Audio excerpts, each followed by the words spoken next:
Boxing is a brutal sport. It's built on wear and tear, on damage that accumulates over years, not just rounds.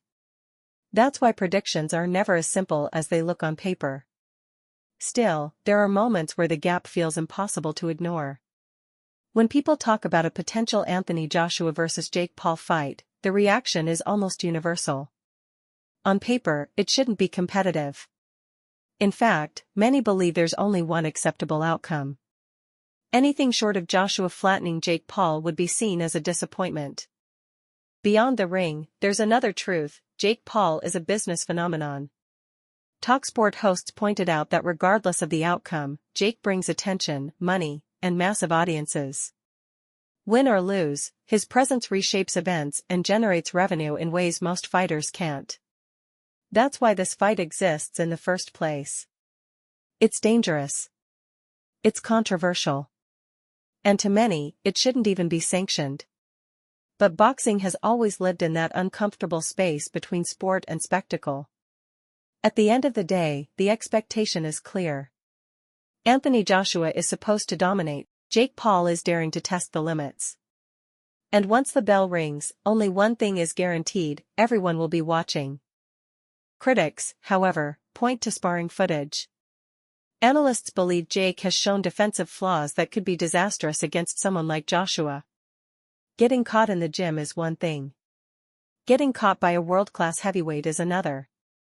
Joshua's jab, reach, and lead hook could control the fight from the opening bell, and many doubt Jake can physically adapt to that reality in such a short time. Paulie Malignaggi summed it up best. Joshua should knock Jake Paul out. The gap in experience and skill is massive. But boxing has never been a sport of guarantees. Timing, mistakes, pressure, one moment can change everything. That uncertainty is why people talk, debate, and watch. Journalists like Gareth A. Davies went even further, expressing genuine concern. Not for the spectacle, but for Jake's safety. He emphasized that Joshua's power is unlike anything Jake has ever faced. Preparation can help, but it doesn't change physics. Once those punches land, the difference will be felt immediately. Industry insiders agree. If you truly understand combat sports, it's almost impossible to predict a Jake Paul victory. The only scenario anyone can imagine involves controversy, accidents, or chaos, not skill for skill dominance. If Jake somehow pulled it off, it wouldn't just be an upset. It would be the upset in boxing history. And yet, there are voices defending Jake's dedication. Anderson Silva praised Jake's discipline, commitment, and willingness to test himself. He argued that Jake deserves respect for treating boxing seriously and putting in the work, even if the challenge is enormous. Still, boxing fans love hypotheticals. What if Jake lands something big? What if history repeats itself with another impossible upset? Most agree it would be one of the greatest shocks the sport has ever seen, even bigger than Conor beating Floyd would have been. Shane Mosley offered a calmer perspective. He argued that even if Jake were to lose badly, it wouldn't end his journey. Jake is young, ambitious, and willing to take risks. Setbacks are part of boxing, and growth often comes through failure. From Mosley's point of view, Jake treats boxing as a long-term experiment, not a one-night stunt. But others aren't so forgiving.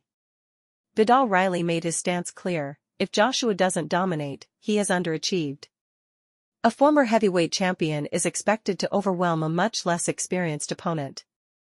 Anything less raises uncomfortable questions. Some argue that even lasting the distance would be a victory. Going 8 rounds with a former 2-time heavyweight champion would be an achievement in itself. But that same argument places even more pressure on Joshua.